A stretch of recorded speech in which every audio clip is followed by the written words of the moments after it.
পারি কর্তা আমি শুনি বার্তা বলো বলো কোন দিন পার করিবে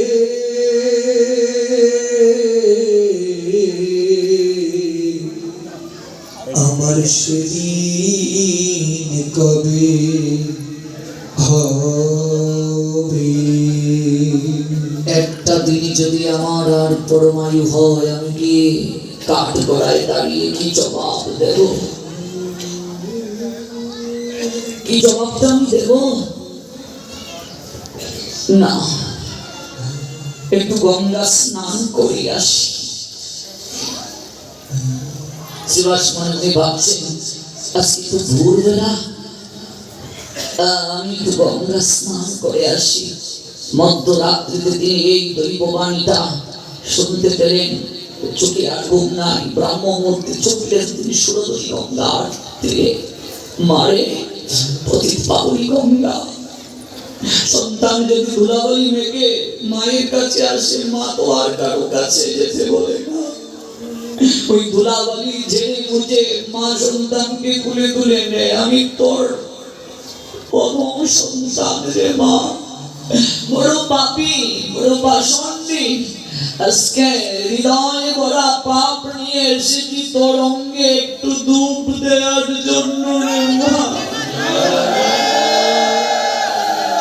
আমায় একটু স্নান করে দে,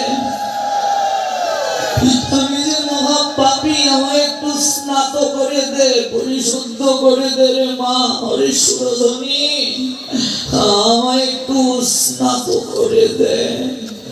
গঙ্গায় ডুব দিয়ে তীরে উঠে বসনটা পরিবর্তন করে নিজের অভিমুখে মস্তকটাকে ধরণীর দিকে, মৃত্তিকার দিকে নিবদ্ধ করে করে শিবাস ছুটছে। নবদ্বীপে গেলে দেখবে দেবানন্দ গৌরীয় মঠ নামে একটা মঠ আছে।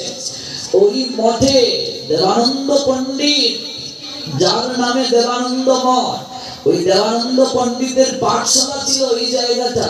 ওই দেবানন্দ পণ্ডিত সকালবেলা ছাত্রদেরকে নিয়ে ভাগবত ক্লাস দিচ্ছেন।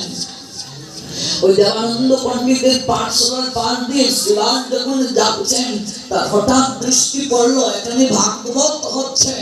শিবাস ভাবলেন মরেই তো যাবো, একদিন যদি আয়ু থাকে, দৈববাণী যদি সত্যি হয়, জীবনে কোনোদিন ভাগবত পাতে যাইনি, আজকে অন্তত একটু ভাগবত